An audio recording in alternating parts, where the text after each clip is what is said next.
Alright guys, West Ham have just beaten Leicester by 4 goals to 1, and at the start of the evening I don't think many people saw that coming. It was a brilliant performance by West Ham.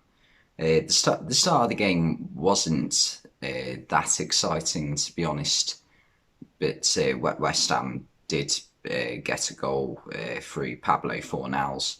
It was a good counter attack from West Ham. Pablo Fornals played it out wide to Ben Rama, I think it was, and then Ben Rama looked up and saw Fornals running into the box, played it perfectly into his feet, and Fornals managed to just sort of glance it into the far corner. It was a really good finish. And then just before half time, Kasper Schmeichel plays a bit of a weak pass into Jose Perez. Perez, for me, was pushed a little bit by, I think it was Cresswell, and he stumbles forward and he plants his leg, well, his foot studs on Pablo Fornals, who did get the ball, and Perez didn't. And I think Perez should have just gone down as soon as he was pushed, because realistically he probably would have got the foul, but he tried to stay up and he ended up getting himself sent off. And for me it was a red card because he planted his foot way too high on Fornals' leg. It was just above the ankle, which is the ones that generally do the most damage. And it was a horrible challenge, and Fornals was pretty lucky not to get injured by it. And yeah, definite red card for me. I think he should have just gone down. He'd have got the foul for his team as opposed to getting sent off, and probably would have given Leicester a better chance of not losing by 3 goals. But yeah, then after half time, West Ham really started to play quite well. The goal came from Said Ben Rama, and funnily enough, the goal actually came out of a bit of a nothing moment. Kaglar Soyuncu he's a player who I've always quite liked, to be fair. I think he's one of those defenders who isn't top class and probably will never be. But he always reminds me a little bit of Martin Skirtle in the way that he's a bit like a warrior who he's decent with the ball at his feet. He's got a good turn of pace, but has the capability to be a bit rash at times and also make a few mistakes. He's the sort of player who he's like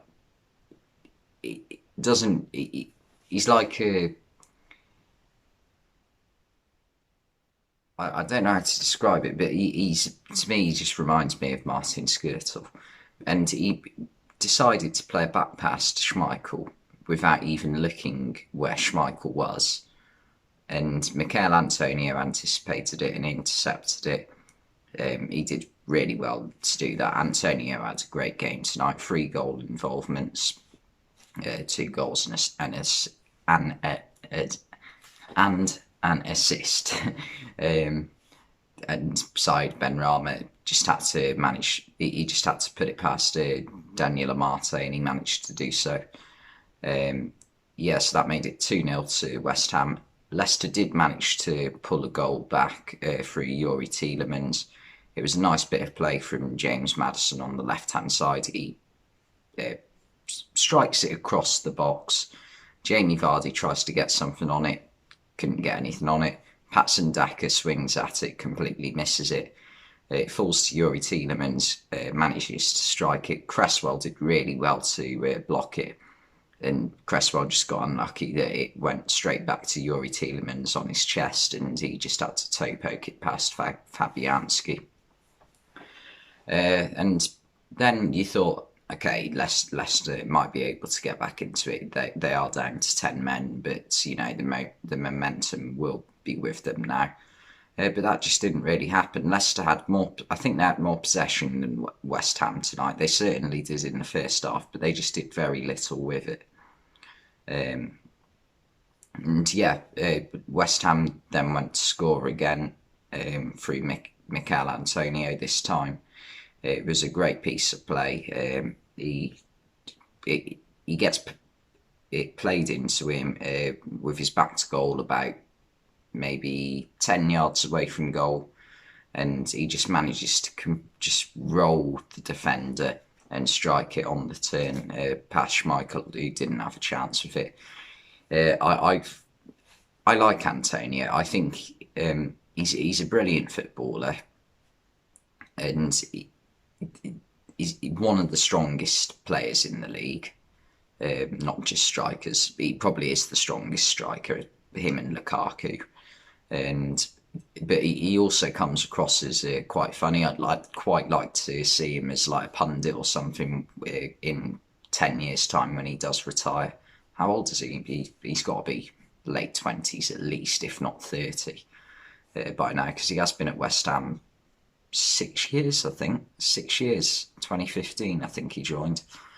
And he just runs to the tunnel where the players come out, and I don't know why they had this, but they had like a life-size cutout of Mikel Antonio.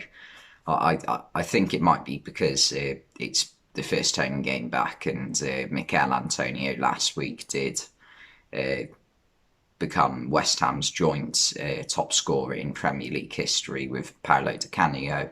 Obviously, that goal broke the record tonight.